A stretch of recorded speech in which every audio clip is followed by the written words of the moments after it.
Okay, here's the setup here. So we've got a Sony HX60V on the tripod, and we've got the subject on the table in front of the patio doors.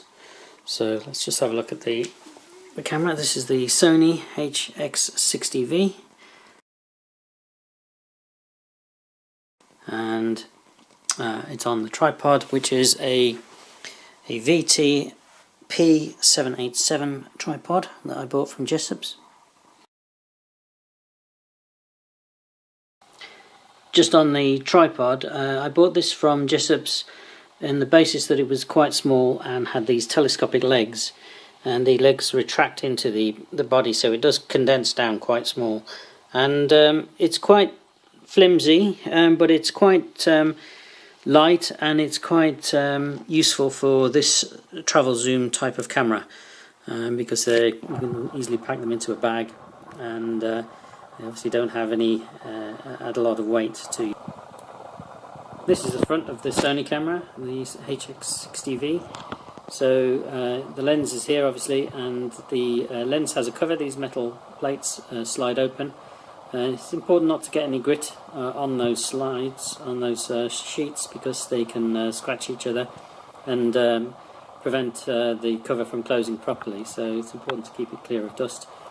This lamp here is the autofocus assist lamp, and it also flashes to illuminate the self-timer function. Just a word about the lens itself. It's a 30 times optical zoom, as it says there.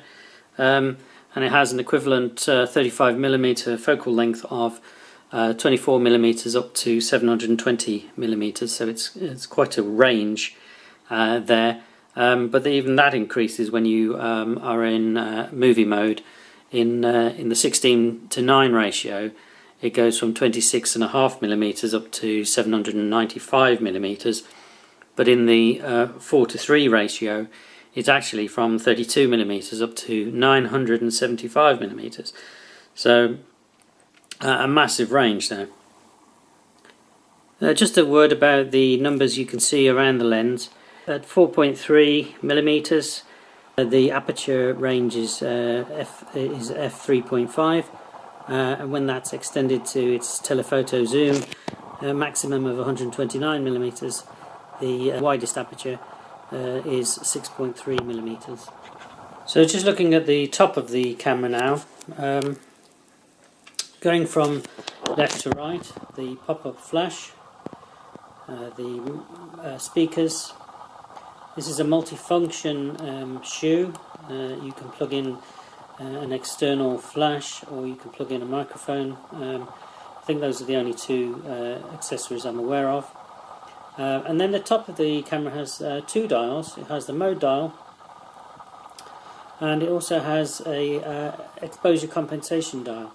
You don't often see an exposure compensation dial on this style of camera, so it's quite good to have something like that readily available and easy to select from the top. The other things that are on the top here, there's the recessed on and off button and the silver shutter button. So that is on the outside of that you have a rocker switch, and that allows you to zoom the lens, so from wide angle to the telephoto. Okay, so looking at the back of the camera now, the NFC area here is here, so that allows you to connect wirelessly to compatible devices. You have a pop-up flash button there, so pressing that will release the pop-up flash.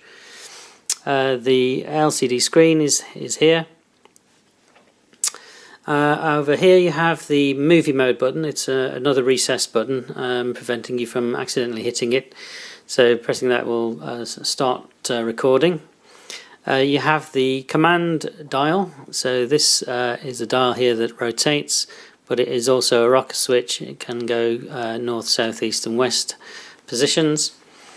And you access various things from that command dial. There's a menu button, and there's a delete button. And there's also a function button which allows you to quickly select some key functions. and you have a playback button which will allow you to review the images that you've